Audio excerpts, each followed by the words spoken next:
நல்லா தெரிஞ்சுக்கோங்க, அம்மாவா சாமியான அம்மா தான்.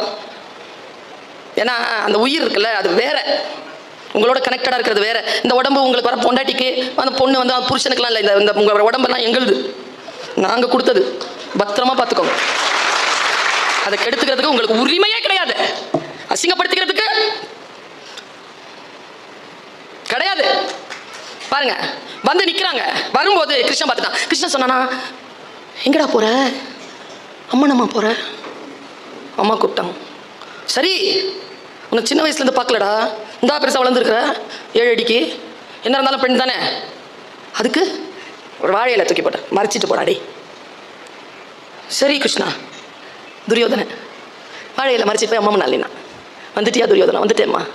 சரியா, என் முன்னால் நில்லு. அப்படியே பார்க்குறான். கண்ணில் இருக்கிற எல்லா சக்தியும் கொடுத்துட்டா, இடம் மறைச்சிருக்கு. கண்ணு முடிச்சு, தப்பு செஞ்சுட்டியே துரியோதனா, வஞ்சகன் கிருஷ்ணன் என் பிள்ளையை நாளை கொல்ல போகிறான். அப்பதான் சாபம் கொடுக்குறா கிருஷ்ணனுக்கு. துடிக்கிறான் துரியோதன். ஏம்மா ஏம்மா, என்னம்மா ஆச்சு? என்னம்மா? டேய், மறைக்காம வர சொன்னேனடா. இல்லைம்மா, கிருஷ்ணன் தான் சொன்னான். சரிடா போ. ஆமாம்மா, மறுபடியும் எடுத்துட்டு நிற்கிறேன்ப்பா. டேய், நான் மந்திரவாதி இல்லைடா, சக்தி போயிடுச்சுடா, போட. போயிட்டான். அடுத்த நாள் உடம்புல எங்க அடிச்சாலும் அவனுக்கு உயிர் போகாது. அம்மாவினுடைய கண் பார்வை சக்தி படாத உடையில் அடித்தால் உயிர் போகும். இது மகாபாரதம் சொல்லுது. இதை நான் ஏன் இன்னைக்கு சொல்றேன்? நீ எதையும் அம்மா கிட்டையும் அப்பா கிட்டையும் மறைக்காத.